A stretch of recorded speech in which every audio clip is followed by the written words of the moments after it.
more and more factoring today. See how well this works.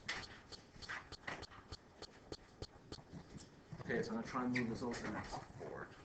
Move this over.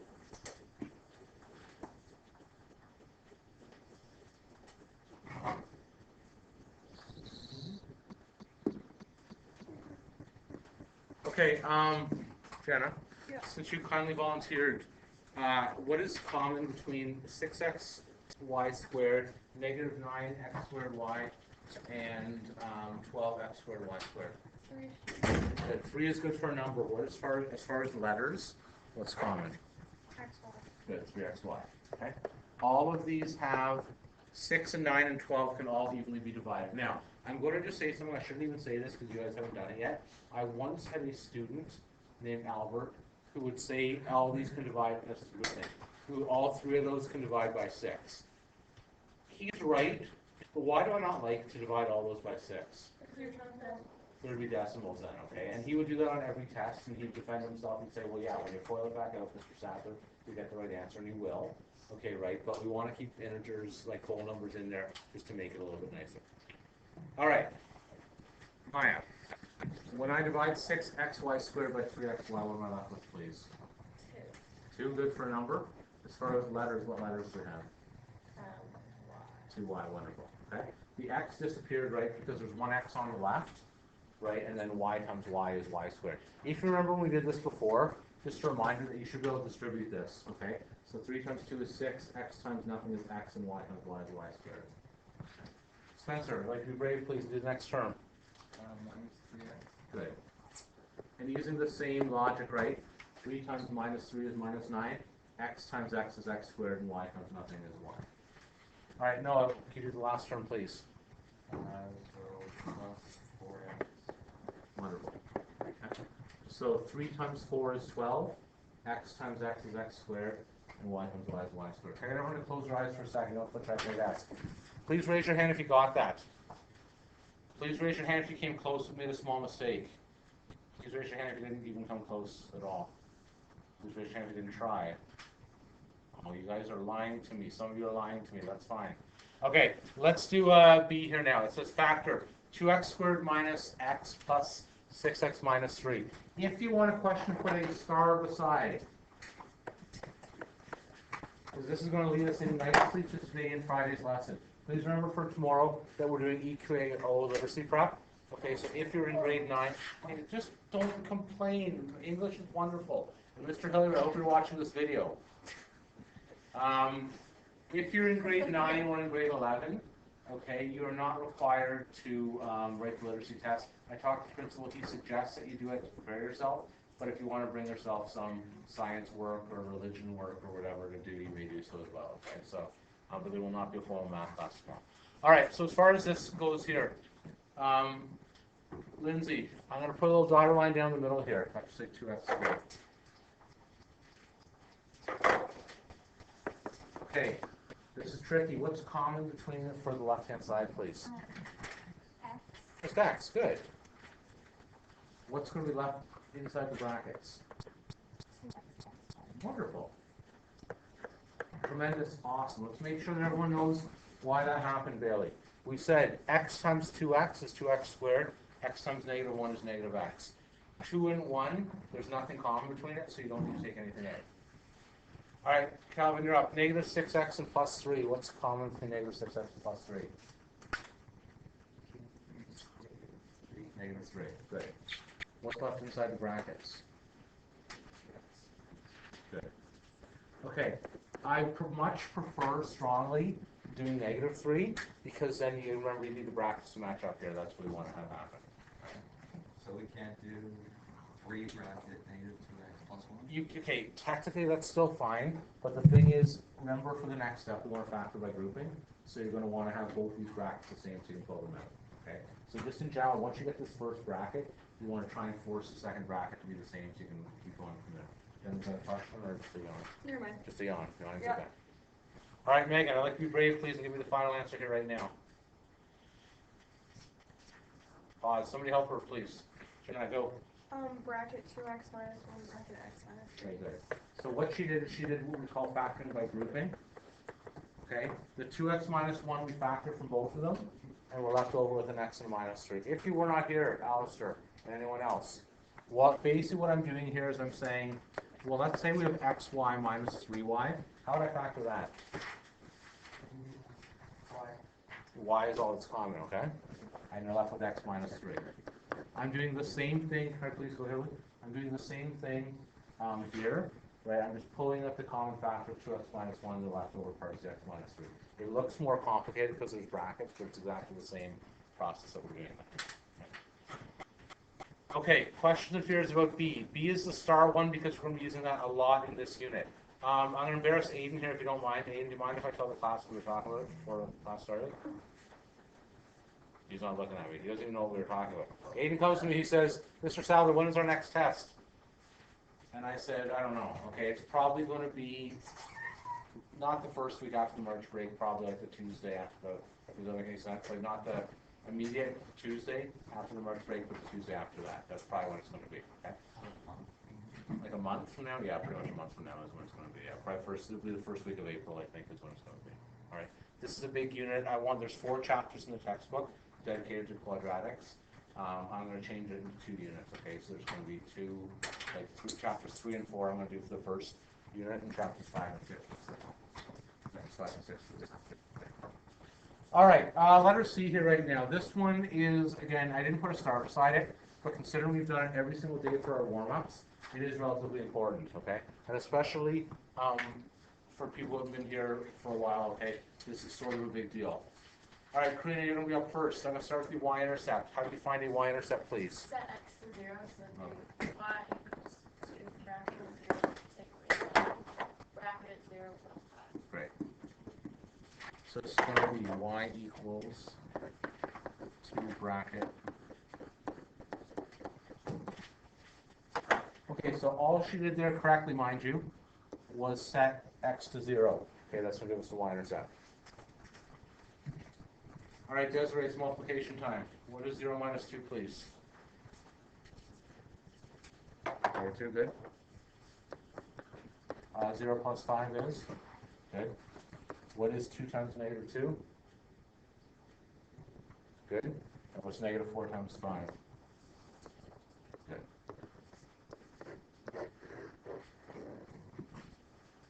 All right, Natalie, what coordinate will that be on my graph? What from what, please? 0, Good. And again, she got that hopefully from our first step here, said x equals 0, right? So that's going to be what the x coordinate is. Now, hopefully you're saying to yourself, oh, my name's Luke. I'm totally bored with this question because I'm so good at it. I hope you're not so bored with playing with your phone. But you're so bored with this question because you're good at it. You guys, I'm hoping we'll get confident in these because this graph is tremendously important in this course. All right, to get my accents now. Emily, how do you get my accents? Yeah. Set y to 0. Very good. Set y to 0.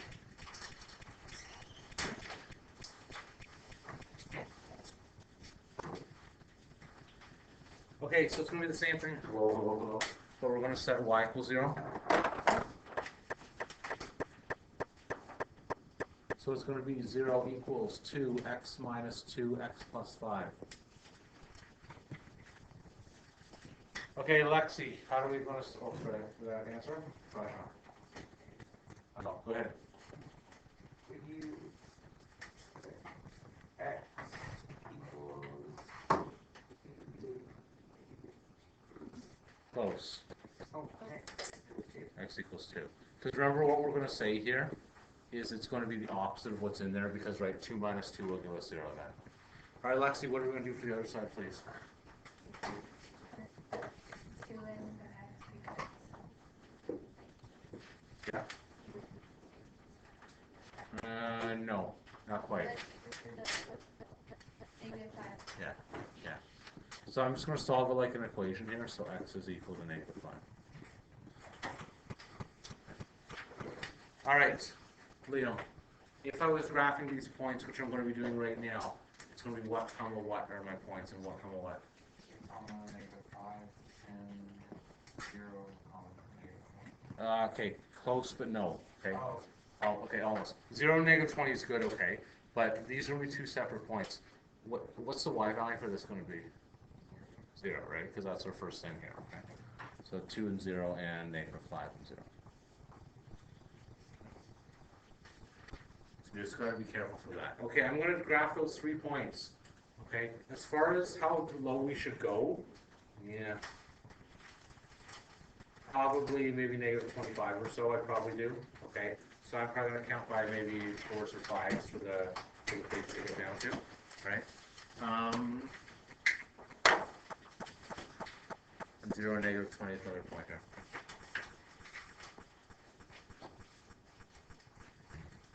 Okay, so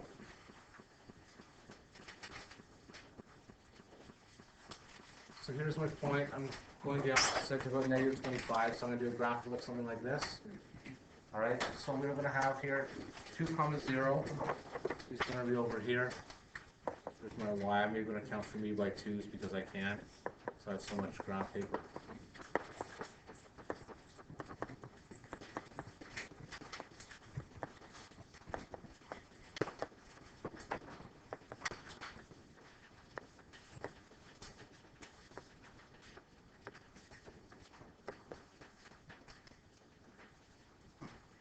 Get to 5, right?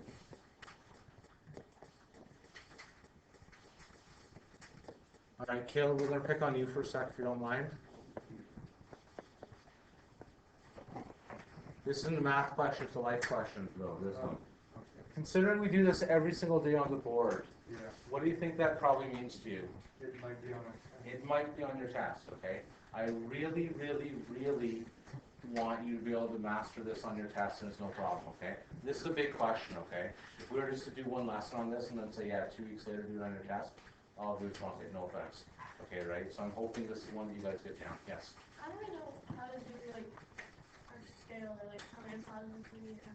Okay, as far as the left and right, it's easy because I've already figured out right here what my maximum and minimum are left and right, okay? So it goes good. As far as the down goes, I'm just estimating, okay? What we know, I'm going to just cut off that. Sorry about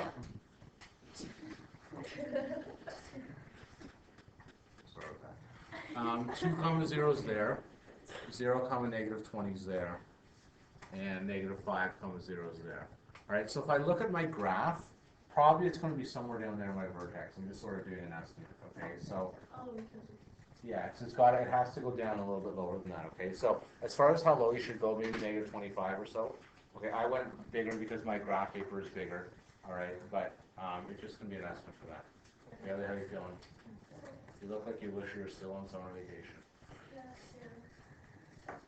Okay. I'm so jealous. All right.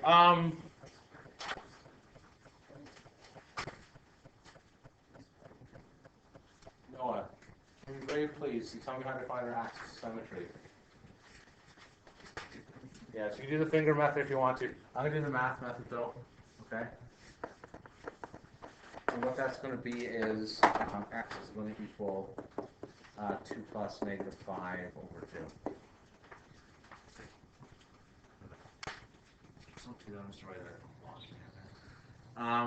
Jessica, what is 2 minus 5? Yeah, negative 3 over 2. For those of you that like fractions, you can leave it as negative 3 over 2. Since we're graphing, I'm okay to have negative 1.5. So negative 1.5, what I'm going to do is I'm going to put a little tiny dotted line down the middle here. Oh, goodness. Yeah, that's supposed to be a dotted line at x equals negative 1.5, which is my axis. Using that axis, I'm going to open this up to anybody here. Or else you can take it if you want to. What would be a corresponding, what's another point I can put on here immediately once I have the axis? Yeah, go ahead. Yeah. Vertex is second. We're going to do vertex in a second. But you said opposite. So if you take a look here, since we're moving over 1.5 units from your middle here, there's going to be a corresponding point 1.5 units on the left-hand side. It's, remember, a parabola's got perfect balance. The axis of symmetry is like a line of reflection, okay? So if you think here, I moved over 1.5 here, so I'm going to go over 1.5 will be another line, another point right like that. And that'll just help us discuss. Very good. All right, Alistair, do you recall how to find the vertex? You would plug in the value of the axis into Very good. Okay, so my vertex, it's going to be y equals, what's my equation? 2 bracket negative 1.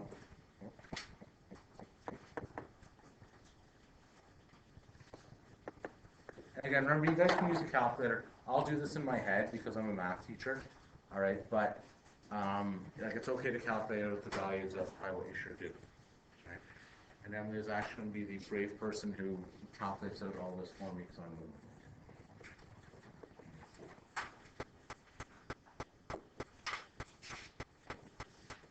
You can do that for me, please, on your calculator. 2 times negative 3.5 times 3.5. And when I say Emily, I mean everyone. Okay, should be doing this.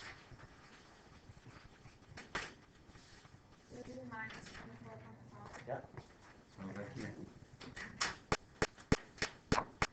Okay, Luke, before I graph this, can you tell me please the coordinates of my vertex? What comma what? negative 0 on negative 24.5. Close, but incorrect. Don't zone out, man. We're at 9:30 in the morning. That's right, I didn't really feel it. You're good. Yeah, instead of using 0, sorry, I didn't mean to say that. You're a wonderful human being. Okay? Your x is going to be this instead of 0, right? So it's going to be negative 1.5 and negative 24. Why keep that instead of 0? Well, because this is what we subbed into our equation, right? Like you subbed in negative 1.5, so it's going to be next to that. Yeah.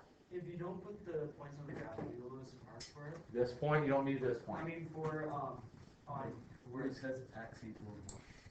like if you just have the answer, but you don't put the point for the. I would recommend this just where you're getting started. I would just say I draw this.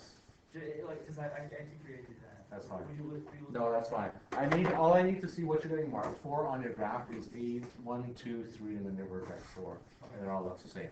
I'll say for part C for 1 mark, draw an extra point on the left-hand side. Like I'll do that to make sure that you know what's going on. So for my vertex, I'll do this in blue. It's going to be negative 1.5 and negative 24.5, which is going to be right on there. Can somebody tell me 2 reasons that that is a good vertex? It is on the line, perfect, okay? So if Luke would have said 0 comma that wouldn't have been on the line, so that's an issue. What's the second reason that that is a good vertex? Yes, go ahead. Good. What's another reason? Perfect. What's the third reason? Yeah? It's like the lowest point of the graph. Very good. It's the lowest point of this graph. If you would have done your calculations and got this, that's going to be wrong, right? Because it's not the lowest point. So this is going to connect like this. There's a nice arrow. And there's a nice arrow right like that. I'll put my arrows on the end. I'm going to say y equals 2 bracket x minus 2 x plus 5. Okay. All right, I pause the video, then I'll quickly take up those 2 homework questions, and then we'll get started. Today is a power packed lesson.